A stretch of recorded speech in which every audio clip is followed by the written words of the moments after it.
अक्षय शिंदे मृत्यू प्रकरणी हायकोर्टानं गंभीर ताशेरे ओढलेत। एन्काउंटरची व्याख्या वेगळी आहे, त्यामुळे एन्काउंटर कसा काय होऊ शकतो असा सवाल हायकोर्टानं विचारलाय।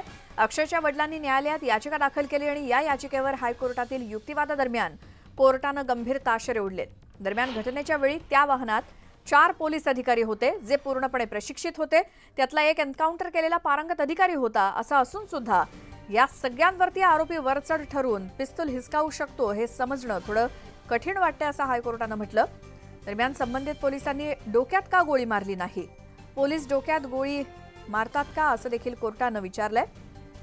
पोलिसांनी डोक्यात का गोळी मारली असा देखील सवाल कोर्टानं विचारलाय। तर पोलिसांनी आरोपीला नियंत्रणात का आणलं नाही, तसंच जर 3 गोळ्या मारल्या असतील तर मग त्यातली 1 गोळी लागली असं स्पष्ट झालेलं असताना उरलेल्या 2 गोळ्या कुठे गेल्या, तसंच पोलिसांची पिस्तूल अनलॉक का होती असे काही गंभीर सवाल उपस्थित करण्यात आलेत।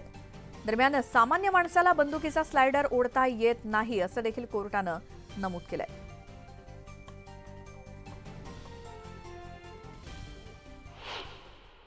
या प्रकरणामध्ये पोलिसांनी जो व्यक्तीचा एन्काउंटर केला त्याच्याच विरोधात अटेम्प्ट टू मर्डर चा गुन्हा दाखल केलाय आणि यांची जे अकस्मात मृत्यू एडीआर ज्याला म्हणतो तो गुन्हा दाखल केला आणि तो त्या गुन्ह्याचा तपास सीआयडी कडे वर्ग केला। परंतु प्रकार असा आहे, हे कोर्टाच्या आता लक्षात आलं, ते पेपर देखील सीआयडी कडे केलेले नाहीयेत याची गंभीर दखल कोर्टाने घेतलेली आहे आणि सरकारी पक्षातर्फे सांगण्यात आलं की आम्ही आजच्या आजच हे पेपर्स आम्ही तिकडे पाठवून देतो सीआयडी कडे।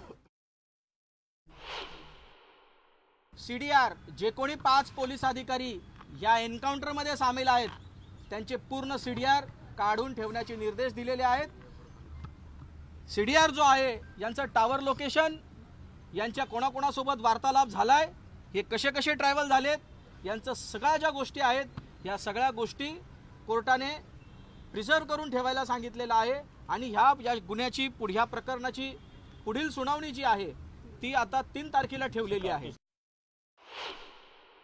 शॉकिंग आहे की पोलीसच इथे न्याय करू लागलेत, पोलीसच गोळ्या घालू लागलेत आणि काही लोकांकडून विशेषतः काही राजकीय पक्षांकडून त्याचं एक महिनावंडन जे सुरू आहे, ज्याच्यामध्ये दाखवलं जातंय की देवा का न्याय, हे जे प्रकार आहेत हे थांबणं गरजेचे आहेत।